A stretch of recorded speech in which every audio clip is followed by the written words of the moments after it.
Now what happens if we have two waves that collide? So for example, let's say that I have a string that has two different waves propagating on it. One has a height A, and it's propagating to the right. Another has amplitude B, and it's propagating to the left. Well, if we looked at this at some later time,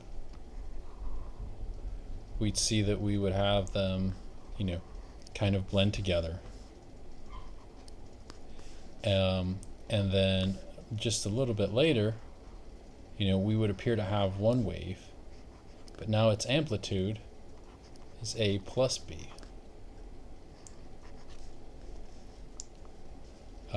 And then a little while later, the one that had amplitude A will still have amplitude A and be going to the right. The one with height B will still have height B and be going to the left. So in other words, they'll pass through each other, and it'll be as if they didn't even interact with anything. The one A is going to continue moving to the right with the same amplitude, B is going to be moving to the left with the same amplitude. Okay? So if we look at this point here, where both of the waves are added together, we would call this constructive interference.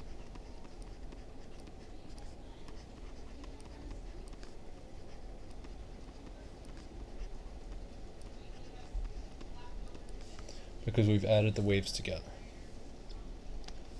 Okay, now let's look at a similar situation, except now we're going to say that both waves have amplitude A, but one of them is going to have an amplitude A below the rope and the other above. So sometime later we'll see that they start to meet, and then they'll actually completely cancel each other out. Okay, and this is what we would call destructive interference.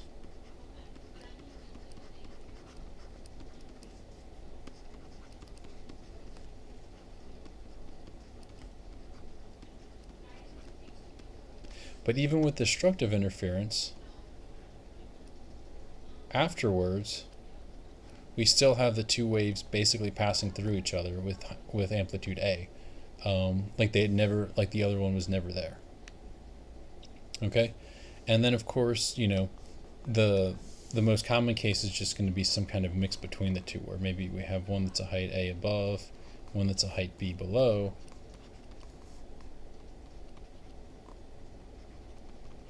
In which case, when they meet together, we'll just have something like this that now has a height A minus B. And, again, afterwards, they continue moving as if the other one was never there.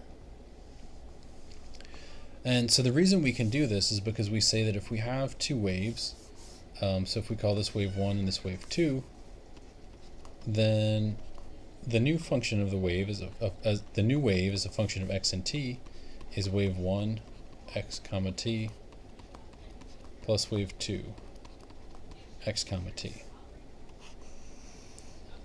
So if we use wave equations similar to the ones that we had in the beginning, this is the result that we would still have.